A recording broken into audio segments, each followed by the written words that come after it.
Okay, good morning everyone. Hope everyone's well. I'll get back to that in a minute. You're not going to believe this. Look at that. This they reckon's dark matter that they've caught on camera, something like that.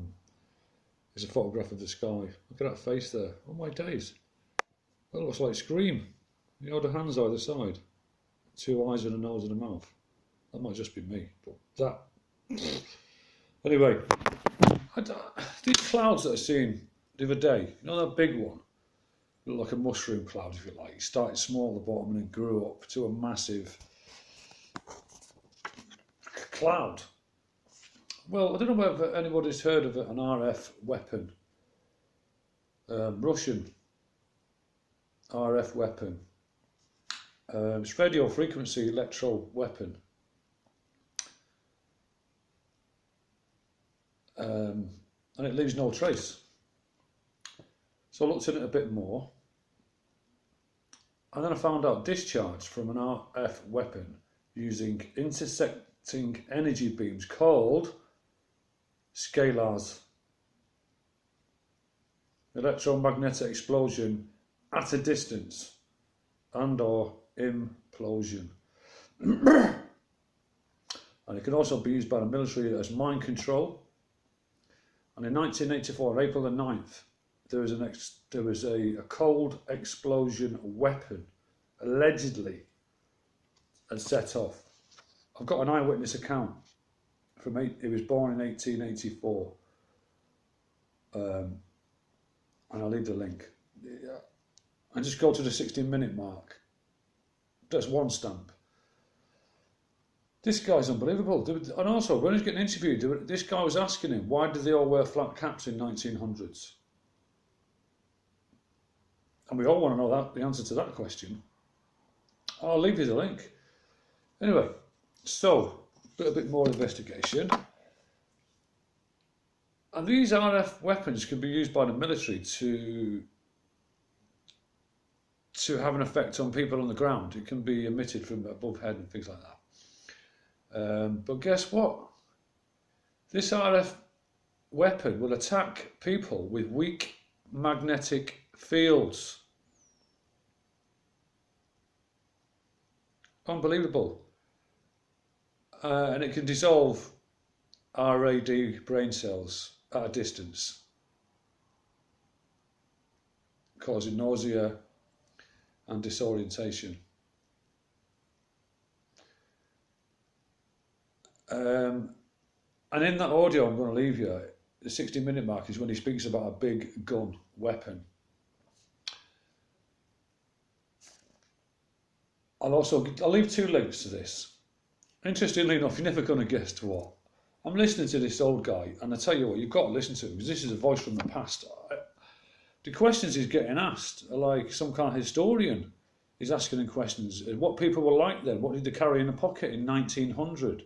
All kinds of things. Anyway, this lovely old man's talking away there. And then he used to work for DuPont. Now, DuPont's got something to do with this, by the way. And at 33 minutes and 50 seconds, he states that he started work at DuPont in 1911. That's the same year as a standardised oil, you know, the Federal Reserve. And we said yesterday that was in 1911. When they first standardised the oil. And he started work on 1911, the year 1911 that is, for DuPont. My birthday is 1911. And he's also got a DuPont where I used to live, because we used to hang around there as kids in this DuPont complex, if you like. It was massive and not many people went down there because it was way off the beaten track, and I mean way off the beaten track. Me and my friend as kids, we went all the way down this track to this place, and I'll tell you what, we didn't have a nice feeling about it, and we were kids, so we were quite switched on. But you wouldn't normally go this far down this road, but we did. It was on the docks, because we used to steal the Guinness out of the pipes from the barge from Ireland to the tanker, and then when the barge went and the tanker went, we'd go down there and take all the Guinness out of the pipes, because the pipes were massive. We used to bottle it and get drunk on free Guinness. And then one night we decided to walk down there, and I tell you what, it's a mad place. But yeah, DuPont, RF weapon. Oh, getting back to that cloud. There's also in that link, there's going to be reports from Japanese pilots who witnessed at the time what they thought was a mushroom cloud from a nuclear explosion. And the pilot goes on to say that it looked like a donut shape. He said the cloud started off small and went up big, and it spread over 800 miles, this cloud, mushroom-shaped thing. And then he seen another one, and he flew through it. And when he got back to the base, he didn't have any radioactive stuff on the aeroplane, because this thing doesn't leave any trace. And the Russians were at it a long time ago. But interestingly enough, some of my subscribers will know what scalar physics is, as Eric does. But when he come out with the name of this weapon, an energy beam called scalars. Now, like I said, my subscribers, some of them will know about scalar physics. It is action at a distance at an instant, basically. But they're using this.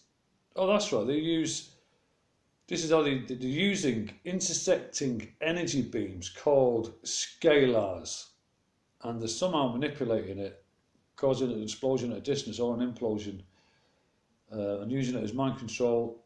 And 1984, on April the 19th, there was a cold explosion above Japan or somewhere like that. It's all in the links.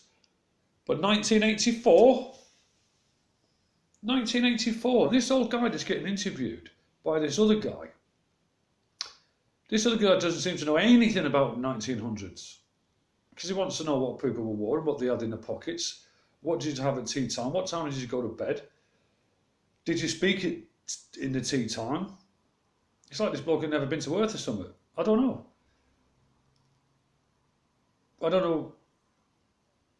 This is an amazing interview. I've not finished listening to it all yet. And that's why I'll give you a few timestamps, because I know some of you won't listen to all of it, and that's fine. But I'm going back to it. 3350 mentions started work there in 1911. And at 60 minutes, he starts talking about the big gun. And he starts to say, I'm going to tell you things that no one else has told you. He said, I'm going to tell you this, but don't tell anyone I've told you about this big gun. Unbelievable. But as I'm reading it and taking it all in, I'm thinking, hang on, it looks like that cloud that I've seen. Oh, there's been a volcanic eruption in Indonesia. I'll leave a link for that. You want to see it, man. Oh my days. God bless those people. You can see it in the distance going off. And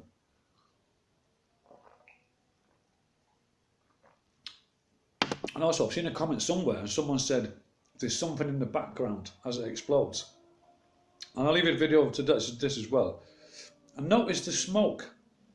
The bottom starts to get thinner, like something's moved across it. Because I can't, for the life of me, explain why you've gone from a thick plume at the bottom to a thin one. Doesn't make any sense to me.